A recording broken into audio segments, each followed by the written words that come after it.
Alright, this is part 2 of the Makerbot guide.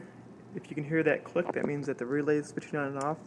And you can see that we are up to temp right now. We have the red line is in line.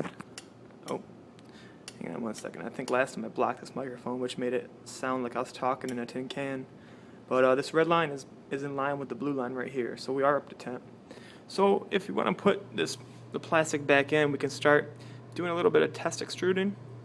So you just want to stick this right down here and then turn this dial right here so it's just a little bit tight so it has enough grip to be able to feed through, and that should be good. You don't want to over tighten it because it won't be able to feed through as easily. Alright, and we got that, so let's go to our motor and let's do a little bit of extrusion just to make sure everything is good. So remember, you want to run it in the forward position at 255 PWMs. Alright, we hit that. We got our motor turning. And we should start to see a little bit of plastic extruding. And you want to make sure that the extrusion is in an even amount. If you see it starting down and slowing up, it means that you could potentially have this little dial too tight or not tight enough. And right now, you can see it's not really doing anything. Let's tighten it up. And I tighten up a little bit, and there you go. There you go. You can see it's extruding at an even pace. So it's just tight enough that it can feed it through. Alright, and then once you have that extruded, everything looks good, we can go ahead and we can stop. Alright, and we stopped extruding, and you want to clear this off right here. Just clear the nozzle. And it's you can touch it right when it comes out, it's not too hot. Alright, and now we want to enable our stepper motors. And you can see when I hit this button, all these lights here will light up. And this button's right here. So there you go. That means that they're all ready to go. Actually, I'm sorry. Before you do that, disable them. You want to lower this down just to where we had it before in the first video. Clear that off and lower the nozzle down, just so it's touching. And when the Makerbot's running, you actually need to adjust, fine-tune it, so that you can create a solid bead of plastic that won't allow it to dribble around. Alright, we're good right there. Now enable the motors. Okay, and you can close out of this. Now all we're going to do right here is go to the build icon, which is right here. It looks like an arrow going to a potato. And you want to hit that. And a few things are going to happen. First, it's going to do a test extrusion. So it says right here, the heater's warming up and we'll do a test extrusion. Click yes after you clear the nozzle of the extrusion. So let's go ahead and do that. And if you notice, it's doing the test extrusion. It raised the platform up by itself automatically, and it extruded it out, and it seemed to have stopped. So we clear it. We're good. And we go and we hit yes. And now we'll begin to build your part. We'll start in the center, lower it down. Like I said, you might need to fine tune it, which I currently have to do. See how it dribbles right there? So fine tune it. And there we go.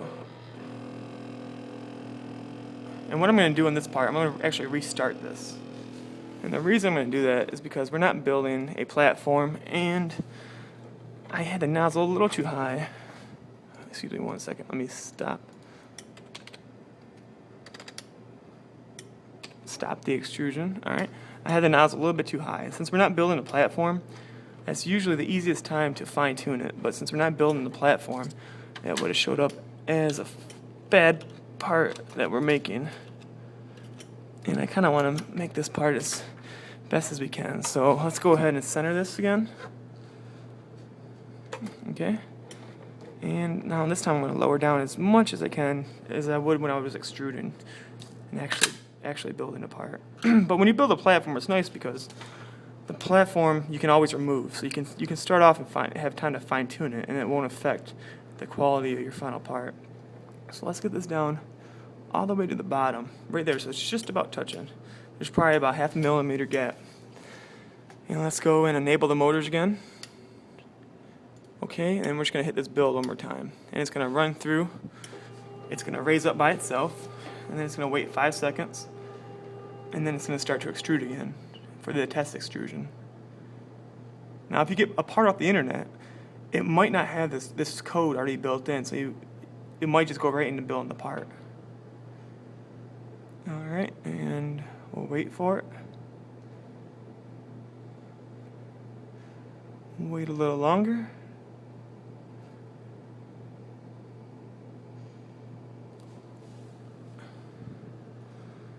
And let's see.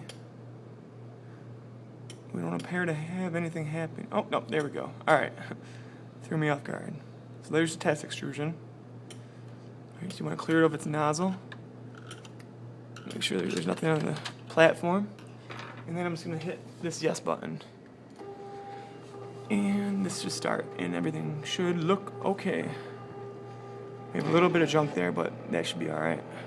Alright, and we're laying down a fairly good line right now. I'm going to fine tune it a little bit, but right now it's not as extreme as before. And as you can see right now, well, I'm not figuring out the way you could, the part itself seems to have relatively straight lines, and the bead is looking pretty good. So I can just let this run by itself, and it should take care of all the work. So the rest is just time. And if you look on here, it says that we have 24 minutes, 27 seconds approximately remaining. And this will go by itself. Just make sure that there's enough plastic being fed into the top, and you can walk away if you want to. So this concludes the Makerbot instruction guide. Like I said, if you have any more questions, you can go online, just Google Makerbot, and it should lead you to an online forum. Alright.